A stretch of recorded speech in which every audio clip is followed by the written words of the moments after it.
A little over 2 years ago, I died. My name's John, and I'm an addiction survivor.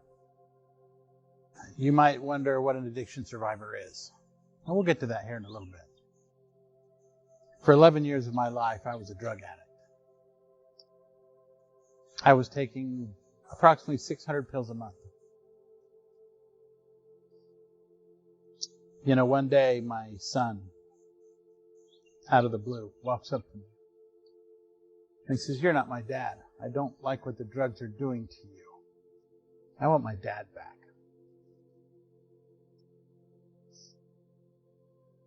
Something no son should ever have to say to his father. But I'm eternally grateful he did. That was on October 8th of 2011.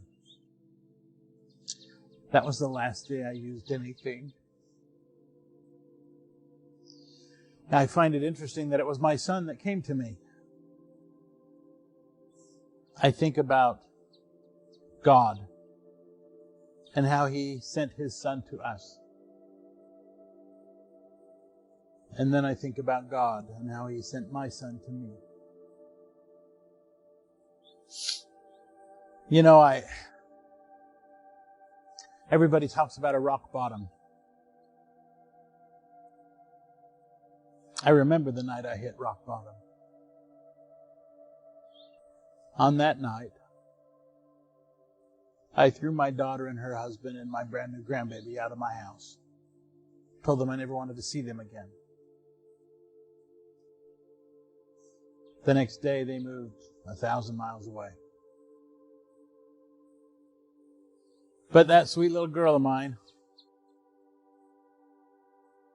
I think she had radar for when Dad had a bad day. About a month after I cleaned up, my wife and I split up. I lived on the streets for about 5 months. As much as I hated that, I loved it when I look back on it. It was a great teaching ground. I was a prescription guy. I took prescription painkillers. I didn't know anything about street drugs or alcoholism, or smoking, or anything like that. So living on the streets, I got to learn about all those different things. I got to learn about street drugs and what a big problem they are for the homeless people. Alcoholism. You know, about a year after I cleaned up, I started helping out with the group I was going to for my recovery classes. About 2 years into it, I started running my own meetings. But I really wasn't totally focused on recovery, at least on other people's recovery. I'd help when I could.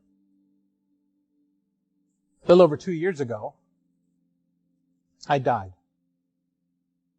I was dead for 18 minutes. I have a 5-week gap in my memory.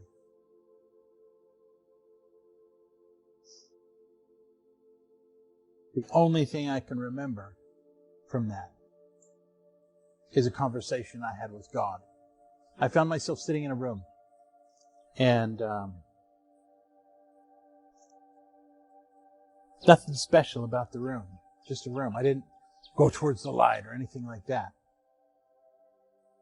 And then I heard a voice that said, "Son, I need your help." I said, "Okay, what do you need?" And he said, "My children are killing themselves with drugs and alcohol.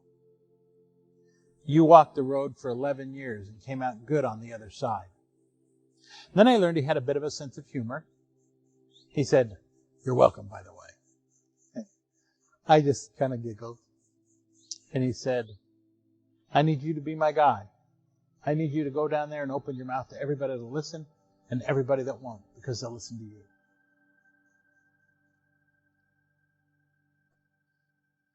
I said, "Okay."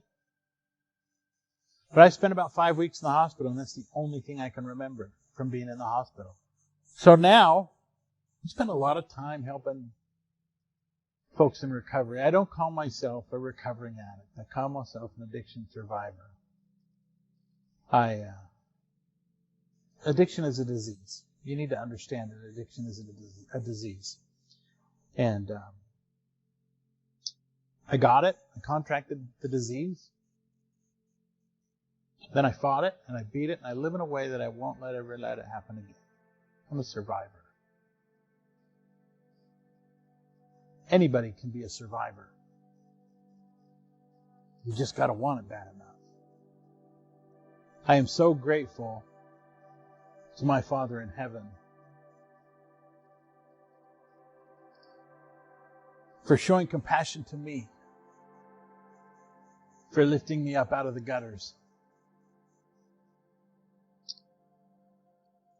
and for showing me the way to be able to live on purpose and not on autopilot. Most of my life was done on autopilot.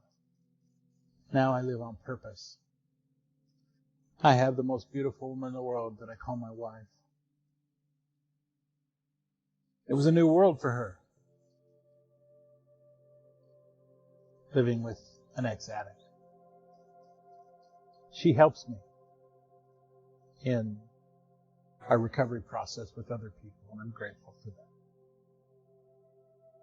I love my Father in heaven and His Son Jesus Christ, and I'm grateful every day that I get another one, that I get another day.